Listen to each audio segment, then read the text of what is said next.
গরমের দিনে কিংবা যেকোনো মিষ্টি মুহূর্তে ঠান্ডা ক্রিমি ও মজাদার কাস্টার্ড খেতে কার না ভালো লাগে। আজ আমি শেয়ার করব দুধের কাস্টার্ডের সহজ রেসিপি, যা হবে সুপার ক্রিমি আর ফল ও বাদামের স্বাদে ভরপুর।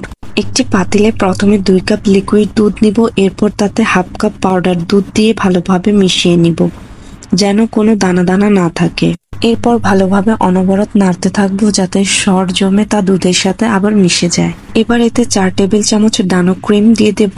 এটি টোটালি অপশনাল, তবে এটি দিলে কাস্টার্ডের টেক্সচার হবে একদম ক্রিমি ও মজাদার। এখন একটি আলাদা বাটিতে রুম টেম্পারেচারের লিকুইড দুধ নিয়ে তাতে 3 টেবিল চামচ কাস্টার্ড পাউডার ভালোভাবে মিশিয়ে নেব, যেন কোনো লাম্পস না থাকে। এখন এই মিশ্রণটি আস্তে আস্তে গরম দুধের মধ্যে দিয়ে দেব এবং ক্রমাগত নেড়ে যাব যাতে কাস্টার্ড নিচে লেগে না যায়। কাস্টার্ড ঘন হয়ে এলে নামিয়ে ঠান্ডা করে নিতে হবে। এরপর 2 ঘন্টা নর্মাল ফ্রিজে রেখে দিব যাতে এটি আরো সেট হয়ে যায়। এরপর পছন্দ মতো ড্রাই ফ্রুটস ও ফ্রুটস কেটে কাস্টার্ডের সঙ্গে মিশিয়ে নিব। আমি নিয়েছি ড্রাই ফ্রুটস, কাঠবাদাম, কাজু বাদাম, পেস্তা বাদাম ও খেজুর। ছোট টুকরো করে কেটে নিয়েছি। ফ্রেশ ফ্রুটস আঙ্গুর, কলা, আপেল ও আনার। আপেল ও কলা খোসা ছাড়িয়ে ছোট কিউব আকারে কেটে নিব।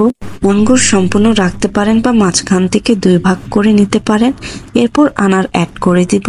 সব ফ্রুটস ও বাদাম ঠান্ডা কাস্টার্ডের মধ্যে ভালোভাবে মিশিয়ে নেব। এই তো সুপার ক্রিমি, মজাদার আর রঙিন ও ফল বাদামের কাস্টার্ড একদম রেডি। ঠান্ডা ঠান্ডা পরিবেশন করুন আর উপভোগ করুন